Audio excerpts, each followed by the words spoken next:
Hello viewers, ইলিশ মাছ রান্না করছি। আমি কয়েকটা পিস ইলিশ মাছ নিয়েছি, স্কেলটা ভালো করে পরিষ্কার করে এই যে মেখে নিলাম। আমি পরিমাণ মতো হলুদ, মরিচের গুঁড়ো দিয়েছি, সরিষা গুঁড়ো দিয়েছি। অনেকে সরিষাটা বেটে নেয়, আমি সরিষাটা গ্রাইন্ড করে কন্টেনারে আমি রেখে দিই, এটা অনেক দিন লাস্টিং করে। আর লবণ দিয়েছি স্বাদ মতো, ভেরি সিম্পল। এখন আমি হালকা একটু ভেজে নেব তেলে। এই যে আমি ফ্রাই প্যানে তেল দিয়ে রেখেছি, আমি তেলটা এখন ভালো করে গরম করে তার মধ্যে আমি মাছটা একটু ভেজে নেব। আমি সবসময় ইলিশ মাছটা একটু হালকা ভেজে নিই, এতে করে হয় কি ফ্লেভারটা বের হয় এবং টেস্টটা অনেক ইনক্রিজ করে ইলিশ মাছের।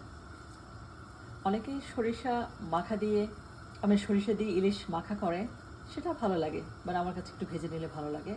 সো আমি আমার পছন্দ মতো সবসময় এভাবেই একটু করি। তেলটা ভালোভাবে গরম হওয়া পর্যন্ত আমি একটু ওয়েট করবো, তারপর আমার মাখানো মাছটা এর মধ্যে দিয়ে দেবো। আজকে রাতে সেহরি খাওয়া হবে ইলিশ মাছ রান্না দিয়ে। এমনিই তো সেহরিতে খাওয়ার খুব একটা রুচি থাকে না, সে কারণে অল্প করে, যেটা আমার একটু বেশি পছন্দ।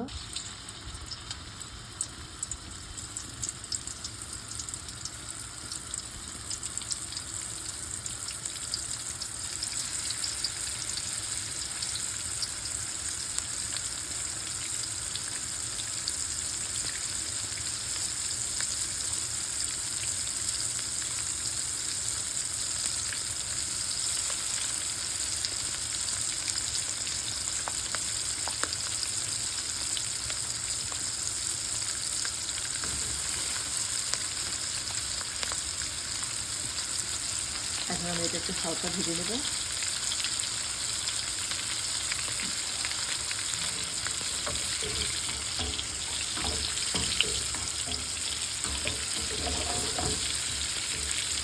এই পাশটা একটু ভাজা হয়ে গেলে পরে আমি উল্টে দেবো।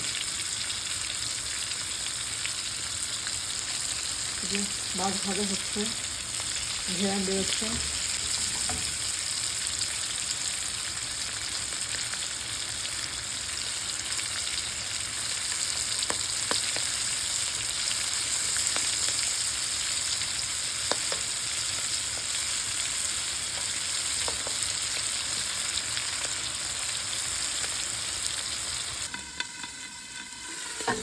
তো মাছটা আমি উল্টে দেবো।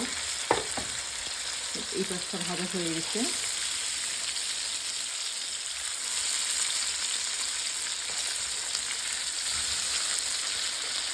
খুব সুন্দর ঘেরান বের হচ্ছে।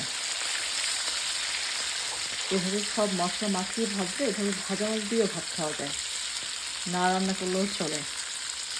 তা পেঁয়াজটা দিয়ে দো পেঁয়াজে করলে আরও ভালো লাগে খেতে। আবার একটু ঢেকে দিয়ে মিডিয়াম ফ্লেমে আবার একটু ভেজে নেব।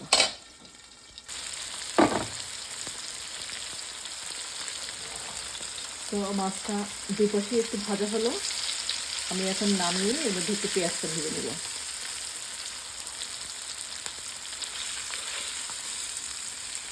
দেখুন এভাবেই খাওয়া যায়, সুন্দর দেখাচ্ছে কালারটা।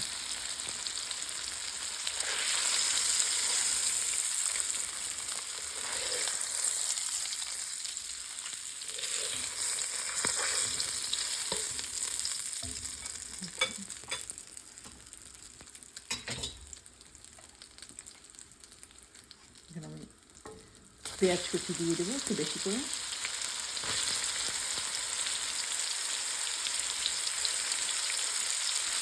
যেহেতু এটা দো পেঁয়াজে, তো অনেক বেশি করে পেঁয়াজ দিতে হবে।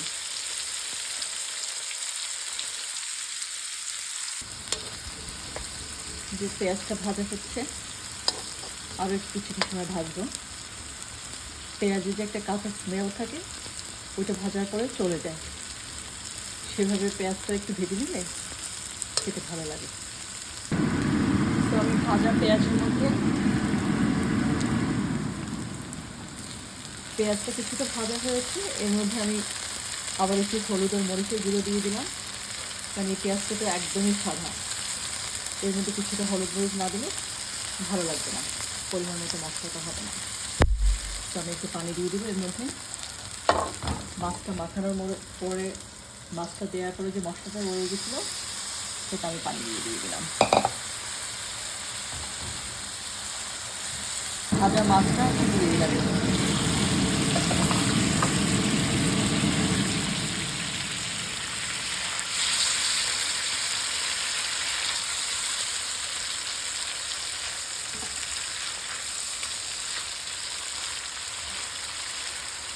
মাছটা মনে হচ্ছে অনেক তেল মাছটাতে, এবং ভাজার সময় অনেক সুন্দর ঘেরান বের হচ্ছে। আশা করি খেতেও ভালো লাগবে। আর এভাবে দো পেঁয়াজে করলে ইলিশ মাছ খেতে এমনি ভালো লাগে।